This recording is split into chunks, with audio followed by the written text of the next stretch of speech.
जय हिंद साथियों, दृष्टि एजुकेशन में आपका स्वागत है। आज है 20 सितंबर 2023। आज का प्रमुख करंट अफेयर्स।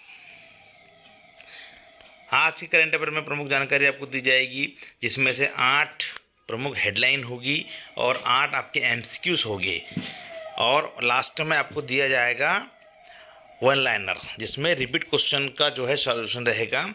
देखिए, आप थोड़ा सा समय दीजिए और आज वीडियो के अंतिम तक बने रहिए।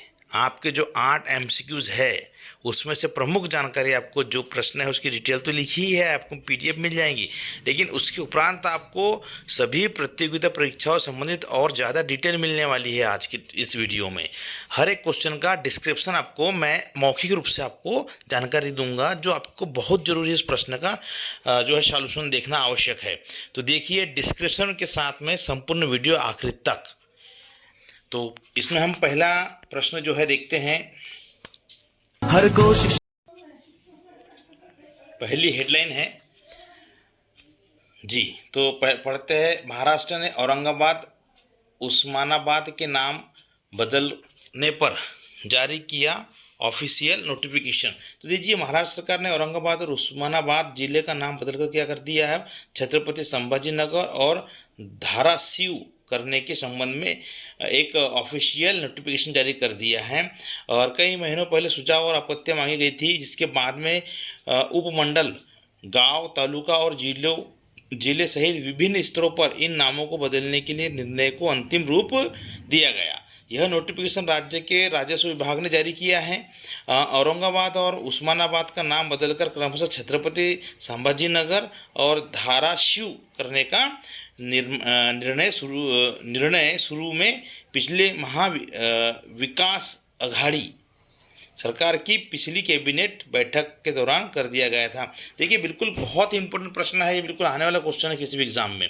ठीक है, तो ये है आपका औरंगाबाद का नाम बदल क्या कर दिया है, तो आपको उस्मानाबाद का नाम क्या हो गया, तो ये सब जो है आपको ध्यान देना पड़ेगा। धारावी है हेडलाइन। एनटीपीसी ने 1487 करोड़ रुपए का भुगतान केंद्र सरकार को कर दिया है। तो क्या है, भी देश की सबसे बड़ी पावर सेक्टर कंपनी एनटीपीसी ने केंद्र सरकार को डिविडेंड का भुगतान किया है। एनटीपीसी ने केंद्र सरकार के खजाने में करोड़ रुपए का डिविडेंड जारी किया है। कंपनी ने 1487 करोड़ रुपए का भुगतान केंद्र सरकार को किया है। बता दें कि इससे पहले भी हाल ही में 2 पीएसयू कंपनियों ने केंद्रीय सरकार को लगभग 2642 करोड़ रुपए के लिमिटेड का भुगतान किया था। ये दोनों कंपनियां इंडियन ऑयल कॉरपोरेशन लिमिटेड, यानी कि क्या बोलेंगे अपन, IOCL, ये है यहाँ पर इंडियन ऑयल कॉरपोरेशन। ठीक है, भारत पेट्रोलियम कॉरपोरेशन लिमिटेड थी। 15 सितंबर जो है DIPAM यानी कि department of public asset management ने अपने एक्स प्लेटफॉर्म को पोस्ट किया है। ठीक है, अगला तीसरी हेडलाइन है अपनी वाली, बहुत अच्छा। इन्फोसिस टाइम पत्रिका की द वर्ल्ड्स बेस्ट कंपनीज जो है 2023 की सूची में इन्फोसिस शामिल हो गया है। ठीक है, एक उल्लेखनीय उपलब्धि में बेंगलुरु मुख्यालय वाली IT सेवा प्रदाता इन्फोसिस जो है ने टाइम पत्रिका की द वर्ल्ड बेस्ट कंपनीज 2023 सूची में एक प्रतिष्ठित स्थान हासिल किया है।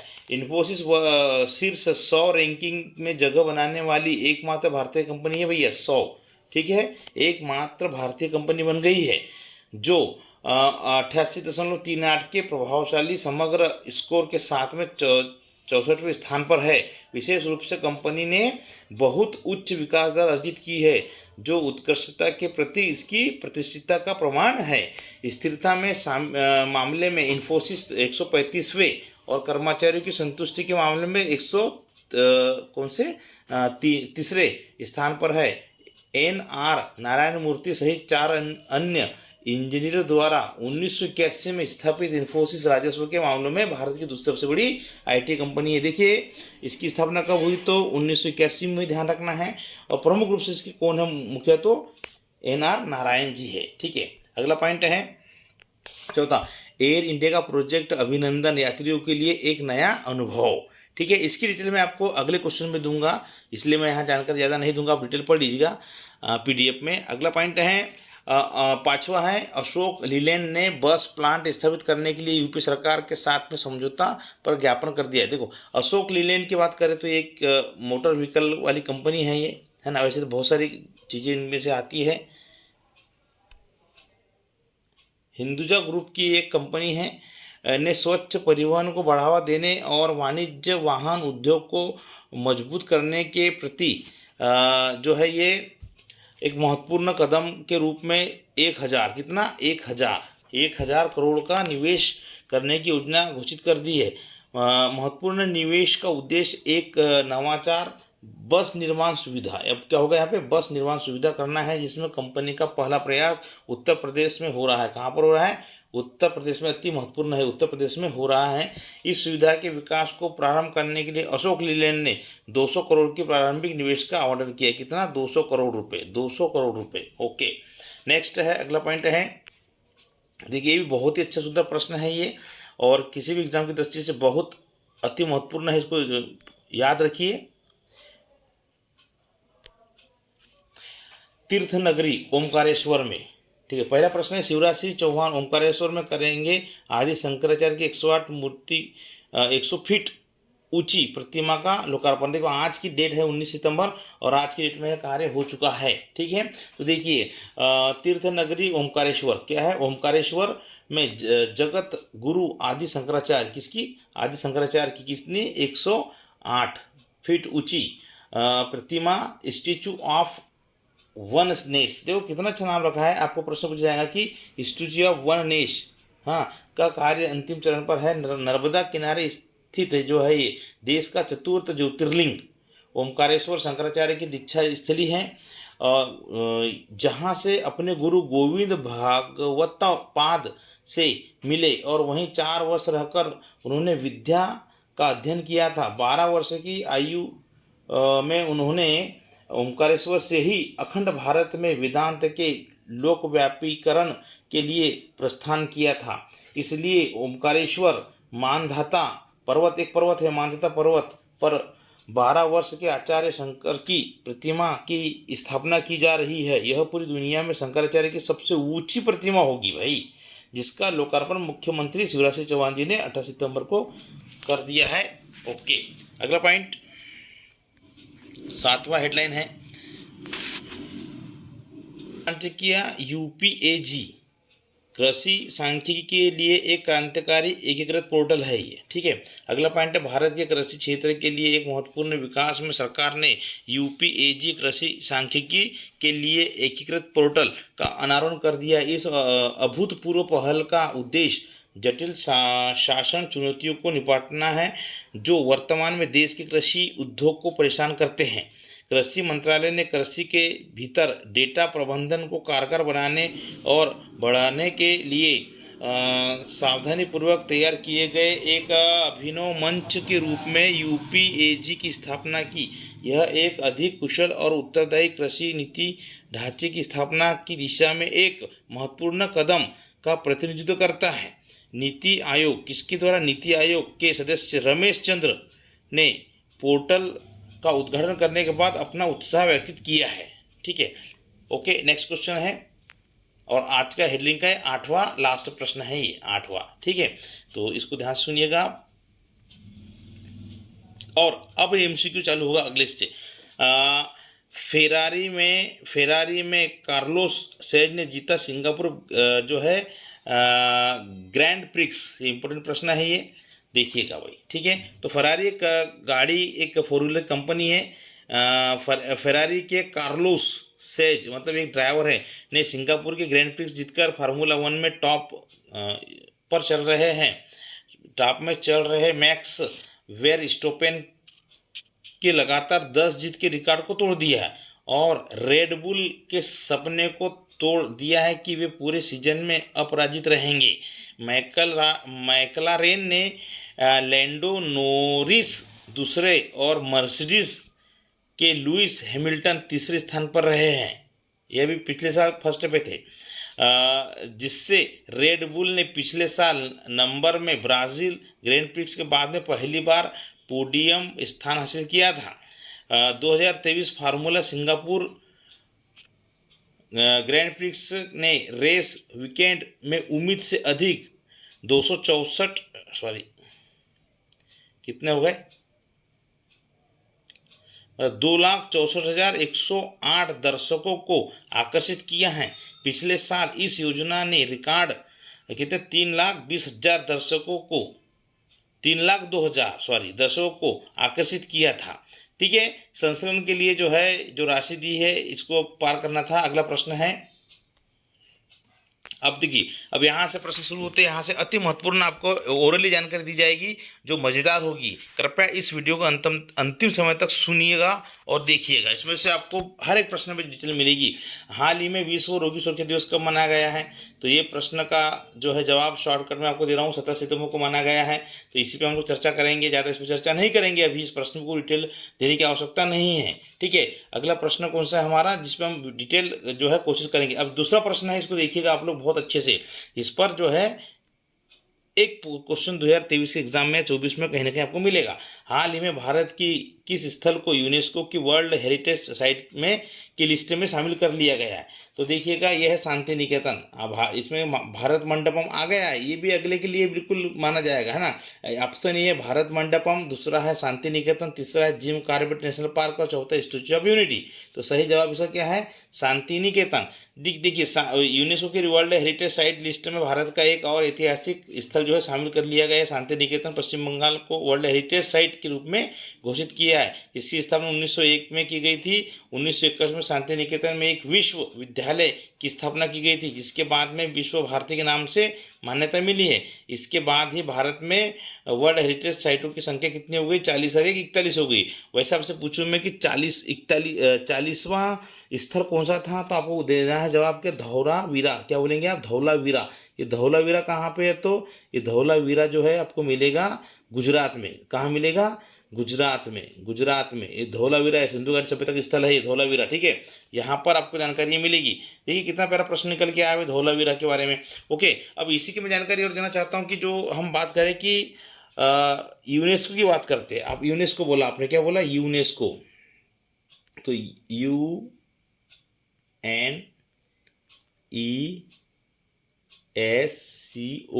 ये हो यूनेस्को है। तो ये यूनेस्को का फुल फॉर्म क्या होता है, तो आप देखिएगा, United Nations Educational Scientific and Cultural Organisation है। यूनेस्को की स्थापना 16 नवंबर 1945 को हुई थी। इसका हेडक्वार्टर कहाँ है, तो ये पेरिस में है। पेरिस कहाँ है, तो फ्रांस की राजधानी पेरिस में है। भारत इसमें कब जुड़ा, तो भारत 1946 में इसमें शामिल हुआ था। अच्छा, मुख्य रूप से हम बात करें वर्तमान में यूनेस्को के मुखिया कौन है, प्रेसिडेंट कौन है, तो आंद्रे अजोले है। कौन है, आंद्रे अजोले। अच्छा, ये जो इसमें कितने देश शामिल है, तो इसमें 195 देश शामिल है। कितने, 195 देश सदस्य के रूप में कार्य करते हैं। अच्छा, भारत में कुल स्थल कितने हो गए, तो 40 थे, अब कुल कितने हो गए, 41 हो गए। ओके, तो आपको जानकारी दे दी है। तो सबसे पहला एक प्रश्न आता है कि सबसे पहला यूनेस्को में भारत का कौन सा स्थल शामिल हुआ था, तो आपको याद रखना है 1983 में। क्या बोलेंगे हम, 1983 में जो है अजंता एलोरा की गुफाएं थी और एक लाल कहेंगे हम आगरा का किला। क्या बोलेंगे अपन, आगरा का किला। अजंता एलोरा गुफाएं और आगरा किला, इनको पहला स्थान मिला था। ठीक है, शांति निकेतन की बात करते हैं, पश्चिम बंगाल के वीरभूमि जिले में स्थित है ये। और हमारे जो नोबेल पुरस्कार विजेता है रविन्द्रनाथ टैगोर जी ने, इन्होंने इसकी स्थापना करी थी। ठीक है, 5 विद्यार्थियों को लेकर के ने इस आश्रम की स्थापना करी थी और 5 विद्यार्थी में इसमें स्वयं का पुत्र भी शामिल था इसमें। ठीक है, तो ठीक है, 1863 में शांति निकेतन की स्थापना करी थी, आपको ध्यान रखना है। ठीक है, अगला पॉइंट है नेक्स्ट, तीसरा प्रश्न है, बहुत इंपॉर्टेंट क्वेश्चन है भाई, इसको ध्यान से देखिएगा। हाल ही में किस एयरलाइंस ने 16 अड्डों पर प्रोजेक्ट अभिनंदन शुरू किया है, तो एयर इंडिया ने शुरू किया। किसने किया है? एयर इंडिया ने। इसकी आप डिटेल पढ़ लीजिए, मैं एयर इंडिया के बारे में जानकारी देता हूँ। एयर इंडिया द्वारा जो है अभिनंदन शुरू की है। स्थापना 1932 में हुई थी। एयर इंडिया की स्थापना कब हुई थी? 1932 में। अपने को ध्यान देना है, इंपॉर्टेंट प्रश्न है। किसने की थी? तो हम बोलते क्या, JRD टाटा। क्या बोलते हैं अपन? टाटा, JRD टाटा। ओके, तो JRD से हम बोलेंगे जहांगीर। क्या सब आप जवाब क्या दोगे? आप जहांगीर रतनजी दादा भाई टाटा, इन्होंने इसकी स्थापना करी थी। ओके, अगला प्रश्न है नेक्स्ट। बहुत कम समय में बहुत सारी जानकारी देने का प्रयास कर रहे हैं हम लोग को। आप वीडियो को अंतिम समय तक देखिएगा, बहुत मजेदार आपको और डिटेल मिलेगी अभी इस प्रश्न की। ठीक है, Delhi Yashobhoomi India international convention and expo centre का उद्घाटन किस राज्य में किया गया? तो ये आंसर क्या है? लद्दाख, असम, बिहार, दिल्ली। तो सही जवाब है दिल्ली। भाई किसने किया इसके उद्घाटन? तो PM मोदी ने दिल्ली के द्वारिका में यशोभूमि कहे जाने वाले India international convention and expo centre के पहले फेज का उद्घाटन किया। यह दुनिया का सबसे बड़ा कन्वेंशन सेंटर में से एक है। इसे तैयार करने में लगभग 54,000 यानी 5,400 करोड़ रुपए खर्च हुए हैं। ठीक है, यह 8.9 लाख वर्ग मीटर में के क्षेत्र में फैला है। हाल ही में आयोजित G20 समिट के मद्देनज़र जिस भारत मंडपम कन्वेंशन सेंटर को तैयार किया गया था यशोभूमि, उसमें भी काफ़ी बड़ा है। अच्छा, भारत मंडपम से भी बड़ा है। देखिए भाई कितनी बड़ी जानकारी है ये। दिल्ली की बात करते हैं हम लोग। एक्चुअल में ये दिल्ली जो है, तो ये भारत, वहाँ दिल्ली के वर्तमान में मुख्यमंत्री कौन है? तो दिल्ली में वर्तमान मुख्यमंत्री अरविंद केजरीवाल जी हैं। कौन है? अरविंद केजरीवाल जी है। और उपराज्यपाल कौन है? वहाँ पे LG होता है, लेफ्टिनेंट गवर्नर होता है कभी भी। तो वो कौन है? तो विनय कुमार सक्सेना जी है। कौन है? हाँ, अच्छा, दिल्ली किस नदी किनारे बसा है? तो यमुना के किनारे। किस नदी किनारे बसा है? यमुना के किनारे। अच्छा, महाभारत काल में दिल्ली को किस नाम से पुकारते थे? तो इनका महाभारत कालीन नाम है इंद्रप्रस्थ कहा गया था। क्या बोला था? इंद्रप्रस्थ। 1911 में जो है इसको दिल्ली को जो है दिल्ली दरबार लगा था, तो यहाँ पर दिल्ली कलकत्ता से दिल्ली राजधानी को परिवर्तित किया गया था। आपको ध्यान देना है। बाकी जो है इसका प्रमुख स्थल कौन से इसकी बात कर लेते हैं हम लोग। तो यह दिल्ली में जो प्रमुख स्थल है, लाल किला है, इंडिया गेट है, कुतुब मीनार है, जामा मस्जिद है, कमल मंदिर है, कमल का फूल का जो दिखता है वो कमल मंदिर है, राष्ट्रपति भवन है देखने लायक। ठीक है, और है इसमें संसद भवन तो भी नया बन रहा है, उसकी जानकारी आपको मैंने वीडियो में दे दूंगा मैं। ठीक है, और जंतर मंतर है और प्रमुख है राजघाट। और भी स्थल है, तो इसकी जानकारी हम लेंगे। अगला प्रश्न है आपका 5वां। विश्वकर्मा जो है इसके ऊपर मैं डिटेल नहीं दे पाऊंगा, लेकिन प्रश्न में जो दिया है उसको पढ़िएगा आप लोग। ठीक है, PM विश्वकर्मा योजना के आवेदन के लिए निर्धारित न्यूनतम आयु कितनी करी गई है? देखिए, किसी भी एग्जाम के लिए प्रश्न बहुत इंपॉर्टेंट बन चुका है। तो 18 वर्ष, 21 वर्ष, 25 वर्ष, 30 वर्ष। तो सही जवाब क्या रहेगा आपका? 18 वर्ष है। इसी कितनी है? 18 वर्ष। प्रधानमंत्री नरेंद्र मोदी ने विश्वकर्मा योजना की शुरुआत कर दी है। PM मोदी ने विश्वकर्मा जयंती पर और अपने 73वें जन्मदिन के मौके पर इस योजना की शुरुआत कर दी है। ठीक है, कैबिनेट ने हाल ही में इस योजना के लिए 5 साल के लिए कितने 13,000 करोड़ रुपए के बजट को मंजूरी दी है। प्रधानमंत्री विश्वकर्मा योजना में आवेदन करने वाले लोगों की आयु कम से कम कितनी होनी चाहिए? तो 18 वर्ष होना चाहिए। कितनी? 18, उससे अधिक होनी चाहिए। इस योजना से जुड़ी अधिक जानकारी के लिए आपको आधिकारिक वेबसाइट में दी गई है। इस वेबसाइट पे आपको पंजीबद्ध करना अपने आप को। अगला प्रश्न है 6वां। देखिएगा, इसकी डिटेल भी मिलेंगी आपको यहाँ पर। ये हाल ही में किस देश ने 12 सुखोई Su-3 MKI खरीदने की फैसला कर दिया? तो आंसर क्या है? भारत ने। किसने? भारत ने। तो मोदी सरकार ने मोदी सरकार ने 45,000 करोड़ रुपए के रक्षा खरीद प्रस्ताव को मंजूरी दे दी है। Defence exhibition engineering council DAC की तरफ से इस खरीद प्रस्ताव को हरी झंडी मिल गई है। ठीक है, इसके तहत इंडियन एयर फोर्स 12 जो है सुखोई 13 MKI एयरक्राफ्ट खरीदेंगी। यह खरीदी गई हिंदुस्तान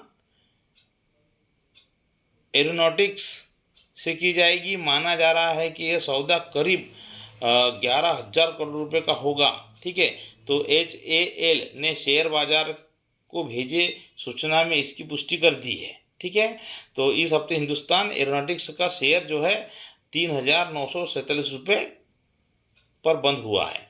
ओके, अब 7वां प्रश्न देखिए, इसकी बहुत सारी डिटेल आपको मैं दूंगा। 7वें प्रश्न की डिटेल आपको मिलेगी यहाँ पर। तो प्रश्न क्या है आपका, देखिएगा। तो प्रश्न है, हाल ही में भारत ने किस आईटी के स्टार्टअप इको सिस्टम को बढ़ावा देने के लिए ICICI बैंक के साथ में समझौता किए हैं? तो IIT Kanpur, IIT Madras, IIT Mumbai, इनमें से कोई नहीं। सही जवाब इसका IIT कानपुर। देखिए, विज्ञान और प्रौद्योगिकी विभाग के सचिव बनाए गए IIT निदेशक प्रोफेसर अभय करंदीकर के साथ में संस्थान ने 5 साल में कई कीर्तिमान स्थापित कर दिए हैं। विभिन्न क्षेत्रों के दिग्गज वैज्ञानिकों को शिक्षण के लिए संस्थान के साथ जोड़ा गया है। शिक्षकों और शोधार्थियों को अनुसंधान के लिए विदेशी शिक्षण संस्थानों और अंतर्राष्ट्रीय विश्वविद्यालयों का सहयोग दिलाने के लिए 65 से अधिक शैक्षिक करार किए गए हैं। देखिए, थोड़ी सी मैं जानकारी देना चाहूँगा। जो IIT जो है ना, IIT कानपुर की स्थापना कब हुई थी? 1949 में हुई थी। कब हुई थी? आपको ध्यान रखना है, 1949 में हुई थी। 49 बोलते उसको। 1949 में IIT किसकी स्थापना हुई थी। और जो है यूपी में है, इसका मुख्यालय है। और इसमें जो है भारत और अमेरिका, क्या बोलेंगे, भारत और अमेरिका, जब उस समय जब स्थापना हुई थी तब अमेरिका के 9 विश्वविद्यालय थे। कितने? 9 विश्वविद्यालय के साथ में शोध करने के लिए यहाँ पे दोनों के संयुक्त रूप से इसकी स्थापना हुई है।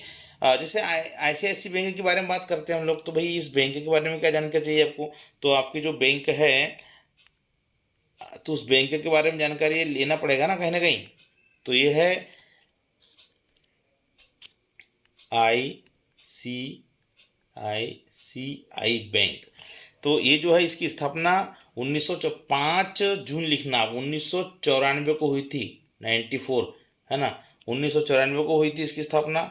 इसका जो पंजीकृत कार्यालय कहेंगे हम या हेडक्वार्टर कहेंगे, वो बड़ोदरा के गुजरात में स्थित है।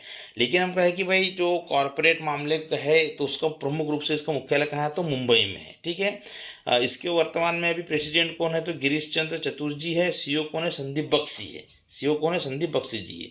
आइए अंतिम प्रश्न को हम लोग और करते हैं आज का, और इसकी डिटेल लेते हैं हम लोग। क्रिकेट एशिया कप 2023 का खिताब किसने जीता? यह बहुत मज़ेदार प्रश्न है, और ये 2023 और 2024 के लिए यह प्रश्न बन के तैयार हो चुका। Railway bank SSC। हमारे इस वीडियो को अंतिम समय तक देखिए, और हमारा जो ये वीडियो इसको लाइक करिए, और इस दृष्टि एजुकेशन का जो चैनल है, यूट्यूब चैनल, इसको सब्सक्राइब जरूर कीजिए, है ना। और ऑल नोटिफिकेशन के लिए आप बेल आइकन पे क्लिक कीजिए। देखिए, एशिया कप 2023 विजेता जो है, इसके बारे में जानकारी लेते हैं हम लोग। तो क्रिकेट एशिया कप 2023 का खिताब किस टीम ने जीता है? तो इसका सही जवाब क्या मिलेगा? पाकिस्तान, श्रीलंका, बांग्लादेश, भारत। तो सही जवाब क्या है? भारत। क्रिकेट एशिया कप 2023 का खिताब भारत में श्रीलंका को हराकर जीत लिया है। टूर्नामेंट में 16वें संस्करण का आयोजन पाकिस्तान और श्रीलंका की सह मेजबानी में किया गया है। इसमें अफगानिस्तान, बांग्लादेश, पाकिस्तान, श्रीलंका, भारत और नेपाल की टीमों ने भाग लिया है। भारतीय टीम का इस टूर्नामेंट में दबदबा रहा है। भारत ने रिकॉर्ड 8 बार, कितने बार? 8 बार एशिया कप का टाइटल जीत लिया है। वही श्रीलंका 6 बार खिताब अपने नाम कर चुकी है। पाकिस्तान ने 2 बार इसको जीता है। देखिए, यहाँ पे हांगकांग भी देश है। मैं आपको जानकारी देना चाहता हूँ प्रमुख जो टीमें हैं, तो और भी टीमें कौन सी? भारत है, पाकिस्तान है, बांग्लादेश है, श्रीलंका है, नेपाल है, अफगानिस्तान है, हांगकांग है, और भी देश। लेकिन प्रमुख रूप से जो है, भारत 8 बार जीता है, श्रीलंका 6 बार जीता है, और पाकिस्तान 2 बार जीता है। बाकी किसी का नंबर ऐसा नहीं लग पाया है। जो है, हम बात करते हैं कि इसका फाइनल कहाँ हुआ था। तो कोलंबो में हुआ इसका फाइनल। कहाँ पे हुआ है? कोलंबो में फाइनल हुआ था। कितने रन बनाए थे भाई? कितने रन बनाए थे? तो टारगेट कितना दिया था श्रीलंका ने, तो 50 रन का टारगेट दिया था। कितना, 50 रन का टारगेट दिया था और 37 गेंदों में ही इतिहास रच दिया भारत ने। ठीक है, मोहम्मद सिराज की बात करें तो उन्होंने 6 विकेट लिए थे। कितने, 6 विकेट लिए थे। ऐसा करके जो है हमारा कहीं ना कहीं ये एशिया का हमारा नाम हुआ है। हम बात करते हैं कि इसको रेगुलेट कौन करता है हमारे यहाँ की टीम को, तो BCCI, क्या बोलेंगे हम, BCCI इसको रेगुलेट करता है। अच्छा, BCCI का फुल फॉर्म क्या है, तो board of control for cricket in India. क्या बोलेंगे, board of control for cricket in India, ये रेगुलेट करता है। इसका मुख्यालय कहाँ है, तो ये मुंबई में है, वानखेड़े स्टेडियम जो है उसमें है। इसके वर्तमान में अध्यक्ष कौन है, तो रोजर बिन्नी है। कौन है, रोजर बिन्नी है। और सचिव कौन है BCCI के, तो जय शाह। कौन है, जय शाह है। अमित शाह जो हमारे गृह मंत्री, उनके पुत्र जय शाह है। पुरुष टीम की बात करें कि पुरुष टीम में कोच कौन है, तो राहुल द्रविड़ है। और महिला टीम के कोच कौन है, तो रमेश पवार है। अब इसी का अगला रूप हम देखते हैं। वन लाइनर शुरू हुआ है, आपको जवाब देना है। ये वन लाइनर बहुत इंपॉर्टेंट फैक्ट है इसके अंदर, तो सही जवाब देते चल जाना है। देखिए, नमो 11 सूत्रीय कार्यक्रम की शुरुआत किस राज्य में की गई, तो महाराष्ट्र में की गई है। मुख्यमंत्री लाडली बहना आवास योजना की शुरुआत किस राज्य में की गई, तो मध्य प्रदेश में। ठीक है, लाडली बहना को 1000 रुपये महीना तो दिया जा रहा है भाई। हाल ही में प्रधानमंत्री मोदी कहाँ यशोभूमि को देश की जनता को समर्पित करने जा रहे थे, द्वारिका में।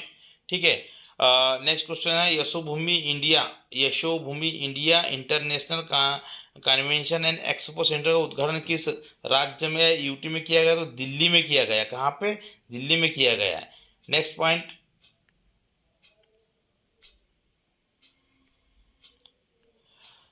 भारत में यूनेस्को वर्ल्ड हेरिटेज स्थलों की संख्या बढ़कर कितनी होगी, तो 41 आपको जवाब देना है। बिल्कुल ओके। भारत ने रिकॉर्ड कितनी बार क्रिकेट एशिया कप जीता है, तो 8 बार जीत लिया है। फिच रेटिंग्स ने वित्तीय वर्ष 2024 में भारत के विकास दर कितने प्रतिशत रहने का अनुमान लगा दिया है, तो 6.3% रहने का।